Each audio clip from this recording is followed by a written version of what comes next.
পশ্চিমবঙ্গে কি ইতিহাস তৈরি হতে চলেছে? 92% ভোট। আর একটাই প্রশ্ন, সরকার বদল কি এবার নিশ্চিত? এইবার পশ্চিমবঙ্গের মানুষ রেকর্ড সংখ্যায় ভোট দিতে বেরিয়ে এসেছে। বিশেষ করে হিন্দুরা, গ্রাম থেকে শহর, সর্বত্র লম্বা লাইন।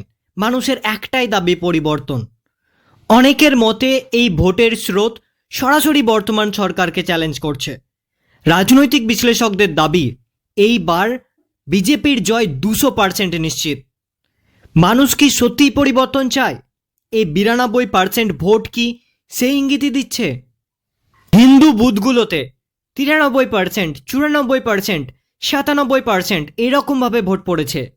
হিন্দুরা কিন্তু গত 50 বছরের বাংলার ইতিহাসে এই রকমভাবে ভোট দেয়নি। আর আমার মনে হয় এই ভোট সরকার পরিবর্তন করার জন্য ভোট। কারণ হিন্দুরা ঐক্যবদ্ধ হয়েছে, তারা ভোট দিতে বেরিয়ে এসেছে। বিজেপি তাদেরকে ভোট দিতে বার করে আনতে পেরেছে। আর একটা বড় অবদান টিএমসিরও রয়েছে। তারা হিন্দুদের ফিল করিয়েছে যে তারা সুরক্ষিত নয় টিএমসির আমলে।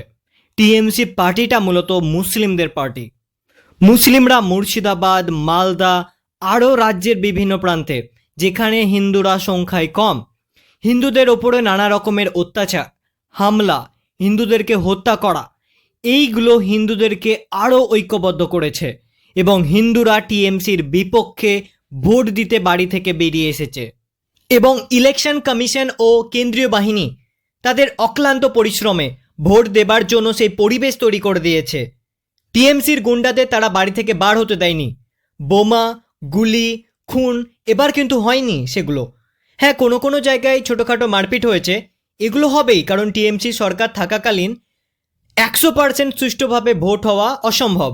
এবার আমার মতে পরিবর্তন নিশ্চিত, খালি এটি সময়ের অপেক্ষা। বিজেপি 160 থেকে 170টি আসন নিয়ে ক্ষমতায় আসছে।